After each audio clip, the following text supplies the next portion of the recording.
ende hapana chandaihaidha kunyange dai kwangu kuri kunzi ndakarodza mwana. Ndaisvika kupi tichiramba nchingotsvaga mwana. Ndingatsvage mwana wandakarodza? Handingatsvage mwana wandakarodza. Ende handingawestere vanhu nguva kuti ndibatsire kutsvaga mwana.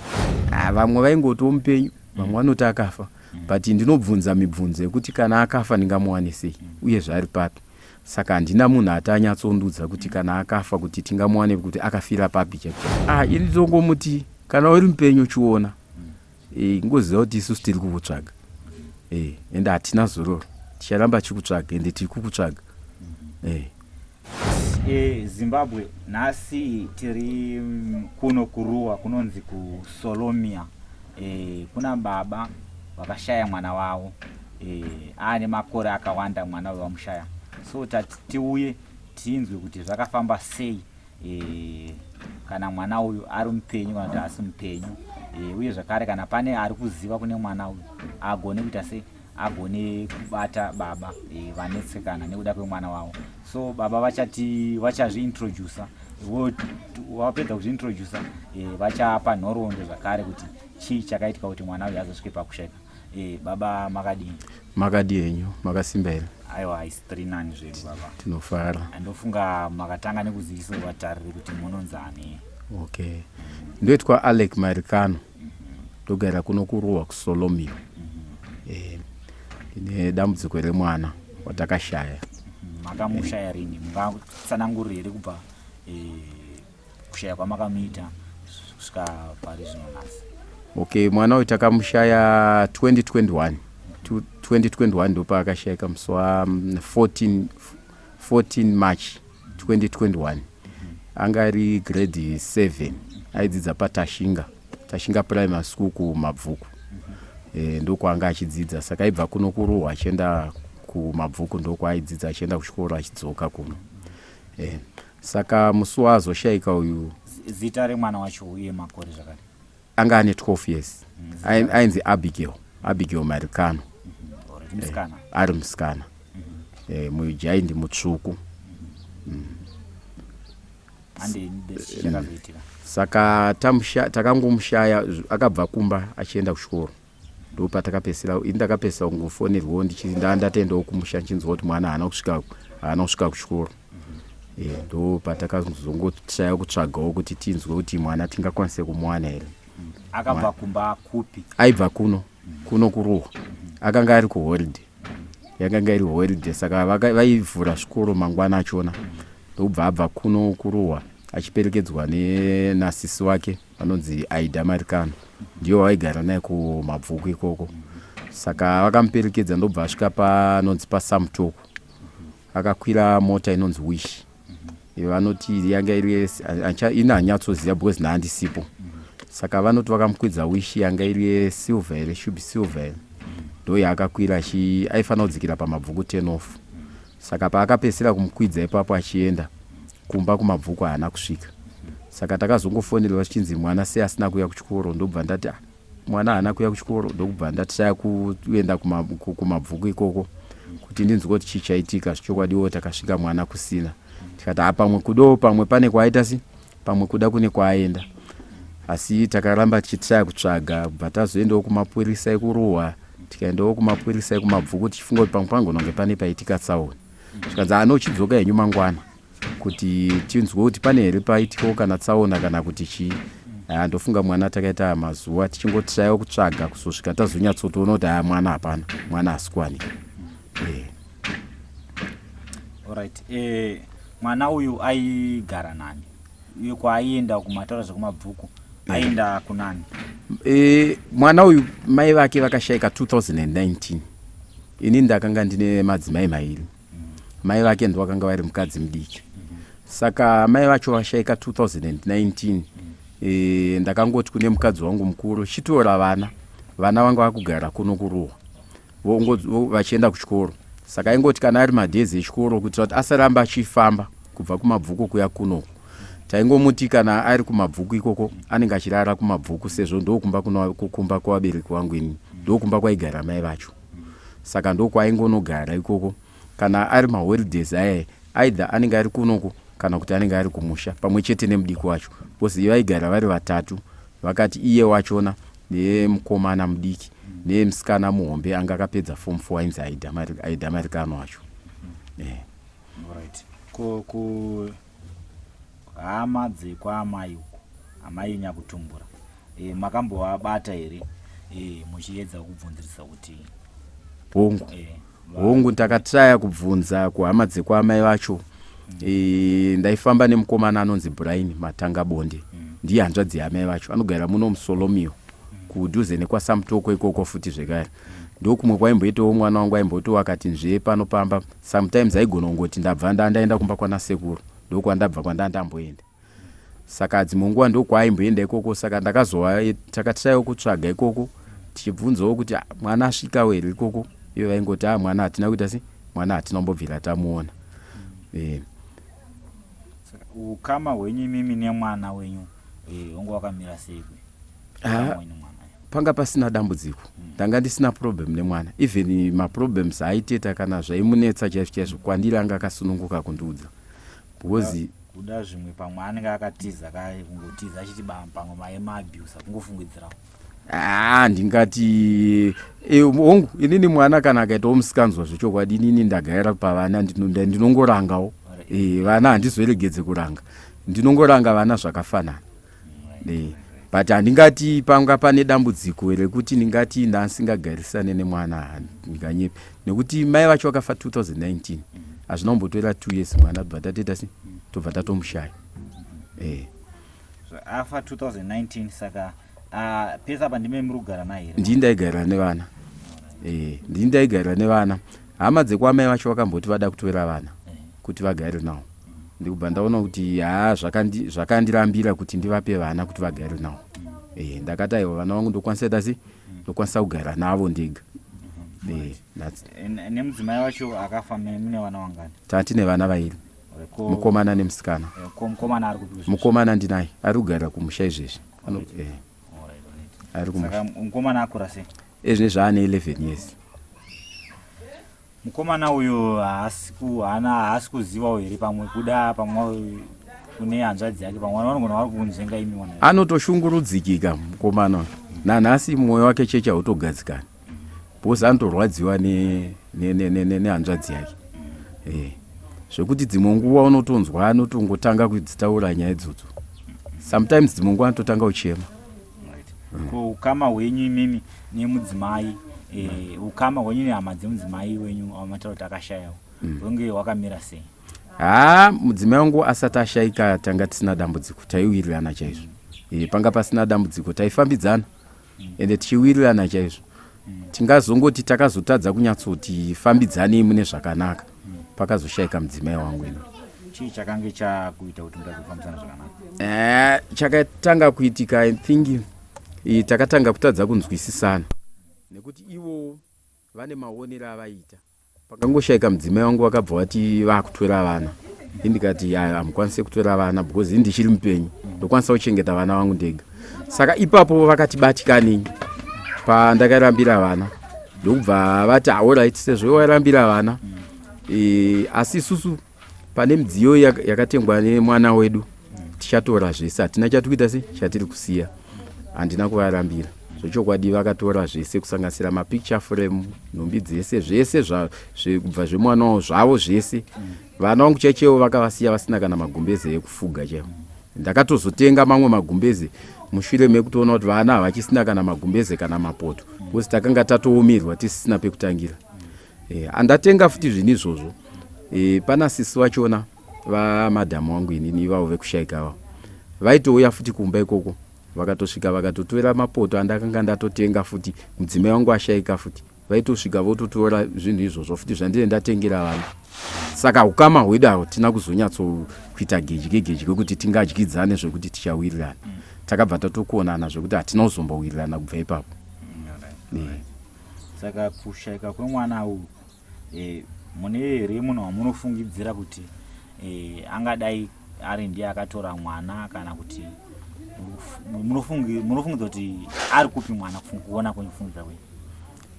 Inini hangu handina pandinonyatsoti apa chaipo ndinganyatsoti ndo pandinofungira chaipo. But nekuono kwandinoita nekupesana kwandaita nehama dzemudzimai wangu ndinofunga kuti vanogona kunge vaine chekuita ipapo nekuti takanga tisingawirirane panhau dzevana saka tairamba tichingokweshana vachida kutora vana zvenharo. Mwana kushayika hongu akashayika hatina umbowo hwekuti ndiwo vanai tiri kungotsvaga sezvo mwana takamushaya but handinyatsozivawo kuti titi ndiwe here kana kuti kune mumwe munhu akateka advantage iyoyo because isi tansiri kudyidzana. Asi vari kumbobatsirana here nemi kutsvagawo mwana? Vaimbonditora tichienda kwavaititi ngatimbofambe kwakati tofamba ivo kwavaida. Ndikambovatiwo kana kuti ini ndine kwandafungawo kuti toda kumbofamba ndikavati huyai timbofambe. Sometimes vanogona kungoti tiri busy takabatikana. Saka handina kwandakambonyatsoendawo navo inini kwangu kwandinofunga kuti tokwanisa kufamba. Kwamaifamba kune vanhu ivo vaida wavaikuradza wacho maisvika ikosvinzi kudii? Hapana chataiona. Taingoti tikafamba tongosviko kana dziri nhau dzemwana sometimes pamwe tinotoudzwa zvinhu zvakasiyana nezvatafambira ikoko. Saka handina pandakambosvika ndichiudzwa kunzi mafambira nyaya yemwana kana kuti mwana wenyu ari pakati. Asati ndasangana nemunhu akambondiudza izvozvo. Alright, maisazobvunzawo here kuti aiwa isusu tafambira nhau yakati nhau yakati mwana? Taitozviita. Vaipindura vachiti kuti? Taitozviita tongopiwawo kana ingava minamato yekunzi chienda unogeza ucharotswa kana kunzi kune zvichaitika zvichaita kuti muzive kuti mwana ari papi. Saka vaisataura kuti mupenyu kana kuti akafa? Vamwe vaingoti mupenyu, vamwe vanoti akafa. But ndinobvunza mibvunzo yekuti kana akafa ndingamuwane sei uye zvari papi.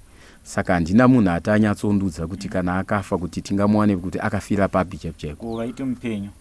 Vanongoti mupenyu but hapana vamwe vanongoti pane hama dzama munhu weukama akaba mwana kana takamuviga samwe. Saka hatizozivi kuti akavigwa kupi. Ndo zvinenge zvichingotaurwa vamwe vanenge vachitaura vemweya. Asi kuti nditi ndine pundutso chaiyo kuti ndakanyatsowana mhinduro yakazara chaicho ndasangana nayo. Kwamaifamba imimega kwacheko koko vaiti kudii? Ndingangoti futi handisati ndasangana nemunhu chaicho anonyatsondiudza zvizere zvinondijekera chaicho zvinonyatsondibata pamwoyo pangu chaipo handisati ndasangana nemunhu akadaro. Ndinombozama kufamba ndafamba kwakawanda. Nyika ine ndaifamba. Vanenge vachiti kudii? Vanongotaura the same. Vamwe vanongoti mwana muchamuwana. Vamwe vanongotiwo tipe mazuva ndopiwo zvandinongoshandisa uchamuwana kana kuhope uchanzwa kuchafonwa kuchaitwa sei but hapana pundutso. Handisati ndasangana nepundutso kubva 2021 kusvika izvinezvi. Saka ndane almost 4 years ndiri kungofamba ndiri kutsvaga mwana handina zororo and handisi kumira ndiri kungotsvaga nanhasi ende ndichiri kumutsvaga kusvika ndamuwana. Alright, hama dzamai dziripo here dziri kunze kwenyika? Hongu variko. Dziri handizozive. Pane mumwe anongonzi ari kuSouth Africa mutwini watsano wangu anogara muno anonzi Brian Matangabonde. Umwe wachona anonzi Brighton Matangabonde anogara kuSouth but handizozive kuti anogara kuSide kupi but ari muSouth Africa imomo. Mukamo inawo wakamira sei munombowa? Ndiwo vanotosirwa zamu nemudzimai wangu inini akashayika kwacho. Mai vevana ivavo ndiwo hanzvadzi dzacho idzodzo. Makambovabata here muchivabvunza? Ndakabvunza but hapana chavanondibatsira chavandibatsira nacho. Chavanongotaura nchekuti isusu hatina chatiri kuziva. Kuno umwe ari kunhingirikini anonzi Farai Matangabonde ari kuChifu. Ndinotombotizamawo futi kufona ndichibvunzawo. Vanongoti tinowo chatinoziva. Kungwandie ngweri kana masvikira vanhu ivavo kudzimba kwavo musina kuvataurira ungave kuChifu mungori kana masvika semashanya muchitarisawo kuti muone kuti mwana wenyu ndo paari kana kuti haasi ipapo kana kuSouth Africa iko kana muchikuziva ngweri kana mangoshanyawo? Handina maadhiresi acho ende handingazozi hongu hama dzadzimai vangu ndine vandinoziva vandaigarisana navo nevandaifambidzana navo but munhu ane hama dzakawandisa dzekuti handingakwanise kudzipedza dzese kana kudziziva handingazive vese. Vamwe ndakatozovaziva panhamo. Mushure meunge tatoonanawo manhamo nemukuonana mumafoni tichingotaurawo mumafoni haungazoziva hama dzese dzemudzimai. Mambotaura muchiti mwana wenyanga ane 12 years. Kaungu. Haasi munhu akura here zvekuti aitadza kuziva nhamba dzenyu kana kuti akufonera kuti nhamba aidziziva. Nhamba aidziziva because kana kuchikoro chaiche ndiye aitopa ticha wake nhamba dzangu aitodziziva nemusoro. Kana mukomana kadiki kacho izvo kana ukatokabvunza foni nhamba dzangu kanodziziva. Zvekuti handingati kana kuri kunzi ari mudhuze aine munhu akamuchengeta ogosvika 4 years akangozviviga achitadza kundifonera kana kuti ndiri pakati, handifunge kudaro. Kana kuri kuti pane paakatoiswa aidha ane gononga akatoiswa kure kana kutonzi kana kuri kunzi kuurawa chaiko, zvingatodaro. Kana ari mupenyu anenge akatoiswa kure kwete padhuze. Just in case maybe ngatiti pamwe mupenyu munoda kuti kudii kwari, ngatiti pamwe mupenyu pamwe achaonawo video rino hatizivi.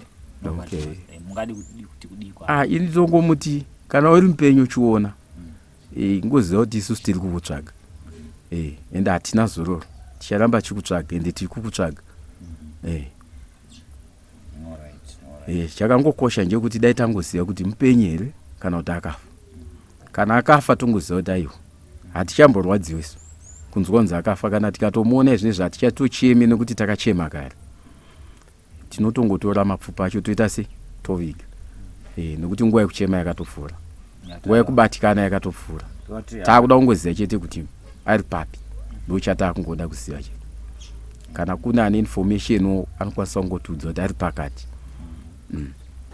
Ko hama dzenyu imimi dzakazvitambira sei kuti mashaya mwana? Vakazvinatsozvibvuma here kuti zvishosho mashaya mwana kana kuti vanotozvinzwisisa. Vakambotanga vachifunga kuti pamwe idambi, but ezvinezvi vakutozviona kuti tatoneta nekutsvaga. Ende vanhu vanotaura zvakawanda, saka vanhu vachitofunga kuti pamwe adha pamwe takarodza mwana kana kuti kuita sei, but handingaite mweya wekurodza mwana ane 12 years. Ende hapana chandaihaidha, kunyange dai kwangu kuri kunzi ndakarodza mwana. Ndaisvika kupi tichiramba nchingotsvaga mwana. Ndingatsvage mwana wandakarodza? Handingatsvage mwana wandakarodza. Ende handingawestere vanhu nguva kuti ndibatsire kutsvaga mwana. Ndofunga manhingirikini taitonyora zvimanhingirikini zvimakadzi zvine muzvikoro nemuzvikoro izvi zvataitesa maphotos kuti vanhu vatibatsire kumutsvaga mwana wacho. Saka handingatsvage mwana wandikuziva kuti ari pakati, hazvina zvazvinondipa. Ndiri kutsvaga mwana wandakashaya 2021, 4 years ezvinezvi, handina zororo ende ndiri kumutsvaga. Saka izvozvo zvara kuti afanira kunge atokura. Pane 4 years. Kana ari mupenyu ezvinezvi atova ne16 years. Alright, saka meno ndonguva yekuti kana pana ari nokwanisa kupa watarire nhamba dzenyu just in case kana pana anogona kumuonawo kana ane any information. 07 nhamba dzangu dzefoni 0773 026 674. Dzimwe dzacho dzenet 1 0712 723 285. Ndinowanika kuruwa kusolomio kuzasi kwaChennai, ndinonzi Marikano. Amene munoona kutsanangura kuti musikana uyu mutema here mutsvuku kana kuti ngakaita sei? Anga ari mutsvuku, ane chimiro zvake akati simbe mbichana, aidzidza paTashinga Primary School kumabvuku. Ndopa akapesera kudzidza. Akanga ari grade 6 akuenda grade 7. Aigara pa10760 munyu mabvuku kuSaiko Cement uko. Kana achienda kuchikoro ndokwaanenge achigara, kana kuti kuno kuruwa kuSolomio. Saka aigara nzvimbo dzese idzodzi dzimbiri.